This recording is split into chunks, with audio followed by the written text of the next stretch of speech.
বাংলাদেশের ক্ষুদ্র নৃগোষ্ঠী এর সংখ্যা বর্তমানে ৫০টি। বাংলাদেশে কয়টি উপজাতীয় প্রতিষ্ঠান আছে? উপজাতীয় প্রতিষ্ঠান আছে ১০টি, যা এখানে সঠিক অপশন নেই।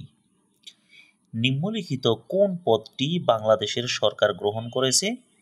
উত্তর ক্ষুদ্র নৃগোষ্ঠী। উপজাতি সাংস্কৃতিক কেন্দ্র বিরিশিরি কোথায় অবস্থিত? উত্তর নেত্রকোনা।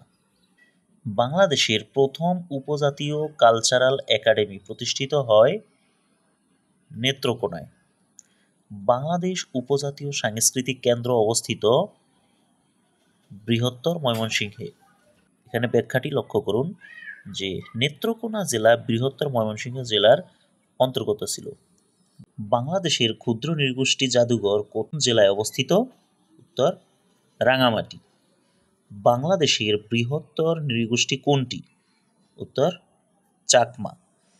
চাকমা জনগোষ্ঠীর লোকসংখ্যা সর্বাধিক রাঙামাটি জেলায়।